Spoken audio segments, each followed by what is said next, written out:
साल में 52 जुम्मा और होली पर कमेंट कर संभल सीओ अनुज चौधरी सुर्खियों में आए हैं। लेकिन यहाँ मामला अनुज चौधरी के कमेंट का नहीं है। मामला कुछ ऐसा है कि आबाद नाम का एक शख्स है जिसने सीओ अनुज चौधरी को लेकर एक फेसबुक पोस्ट किया और अब यही पोस्ट इस शख्स को भारी पड़ गया। इस एक पोस्ट की वजह से ये शख्स लॉकअप में बंद है। लॉकअप में बंद आबाद अपने कमेंट के लिए माफी मांगता नजर आ रहा है। यही नहीं, उसने किसी दूसरे को भी ऐसा कमेंट ना करने की हिदायत दी है। अब सवाल ये कि आबाद ने ऐसा क्या लिख दिया कि उसे लॉकअप जाना पड़ा। दरअसल सीओ संभल अनुज चौधरी की फोटो लगाकर उसने लिखा कि बकरा ईद साल में एक बार आता है। जिसे लगता है मांस और खून देखने से धर्म भ्रष्ट होता है, वो घरों से बाहर ना निकले। फेसबुक पर यह पोस्ट काफी वायरल भी हुई। वायरल पोस्ट पर पुलिस ने भी तुरंत एक्शन लिया। आलम यह है कि मुजफ्फरनगर शाहपुर में रहने वाला आबाद अब अपने कमेंट के लिए माफी मांग रहा है और अन्य लोगों को भी ऐसा नहीं करने की सलाह दे रहा है। मेरा नाम आबाज है। मैं गांव कमालपुर का रहने वाला हूं। मेरा कस्बा शाहपुर है, जिला मुजफ्फरनगर। मैंने जो सीओ साहब पर टिप्पणी किया उसके लिए मैं क्षमा चाहता हूं। यह गलती मुझसे दोबारा ना होगी। मैं पुलिस महकमे का सम्मान करता हूं, कृपया मुझे माफ कर दे। दोबारा ये टिप्पणी कभी नहीं होगी और आगे से मैं सबको समझाऊंगा कभी ऐसे टिप्पणी ना करें। अब जानिए अनुज चौधरी का बयान क्या था। यूपी के संभल सीओ अनुज चौधरी द्वारा होली और जुमे पर दिए गए एक बयान के बाद सियासत गर्म हुई। दरअसल संभल सीओ अनुज चौधरी ने मीडिया से बातचीत के दौरान कहा कि होली साल में एक बार आती है और जुमा साल में 52 बार आता है। अगर किसी को रंग से परहेज है तो वो घर से बाहर ना निकले। होली के दिन घर से ही नमाज अदा करें। शुक्रवार को होली का पावन पर्व है और इसी दिन जुम्मा भी है। अनुज चौधरी ने जैसे ही ये बयान दिया वैसे ही उनके बयान पर सियासी रोटियां सेकी जाने लगी। सबसे ताजा बयान सामने आया है यूपी के राज्य मंत्री रघुराज सिंह का, जिन्होंने अपने हालिया बयान में कहा कि होली पर तिरपाल का हिजाब पहनकर घर से निकले।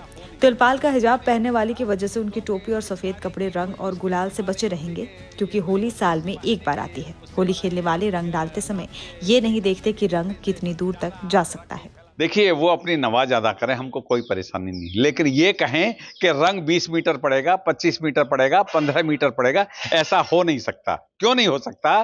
क्योंकि पिचकारी की कोई उसकी सीमा नहीं होती कि ये कोई वो तो सीमा है नहीं कि उससे बनाइए नाप के मीटर से कि इतनी से ज्यादा आप रंग नहीं फैला सकते। इसलिए रंगोत्सव है, हमारा भगवान का त्योहार है, होलिका दहन होता है, हमारे एक दूसरे भाई गले मिलते हैं जो हम लोग आपस में देते हैं। इसलिए जिसको भी कोई ऐतराज है, जैसे त्रिपाल से ये मस्जिद को ढकते हैं वैसे ही त्रिपाल का हिजाब बना लें, जिससे उनकी टोपी गीली नहीं होगी, जिनको ऐतराज है। सपा सांसद वीरेंद्र सिंह ने संभल में सीओ के बयान और अलीगढ़ मुस्लिम यूनिवर्सिटी में मंदिर के मुद्दे पर भी बयान दिया है। वीरेंद्र सिंह ने कहा कि किसी भी अधिकारी की ये भाषा ठीक नहीं और संसदीय नहीं है। सीएम योगी को भी समझना चाहिए कि समाजवादी पार्टी में भी बहुत सारे पहलवान हैं। उनको भी समाजवादी पार्टी के पहलवानों की भाषा उसी रूप में लेनी चाहिए। देखिए, पहली बार इस हमारे देश में जुमा और होली एक साथ नहीं आया है।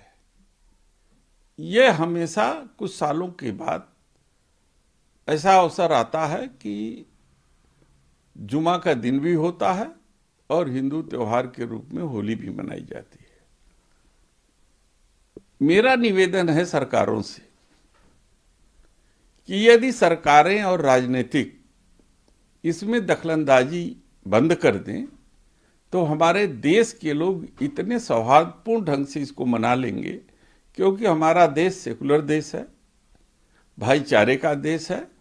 वो आपस में मिलजुल करके एक तरफ जुमा भी हो जाएगा और दूसरी तरफ जो है होली भी सौहार्दपूर्ण ढंग से मनाई जाएगी। बताते चले कि संभल जिले में तैनात डीएसपी अनुज चौधरी इससे पहले भी सुर्खियों में आए थे जब संभल में दंगे हुए थे। इस दौरान उपद्रवियों से हुई झड़प के दौरान उनके पैरों में गोली भी लगी थी। इससे पहले वो तब चर्चा में आए थे जब उनकी आजम खान से बहस हुई थी। अब एक बार फिर अनुज चौधरी अपने बयान से सुर्खियां बटोर रहे हैं।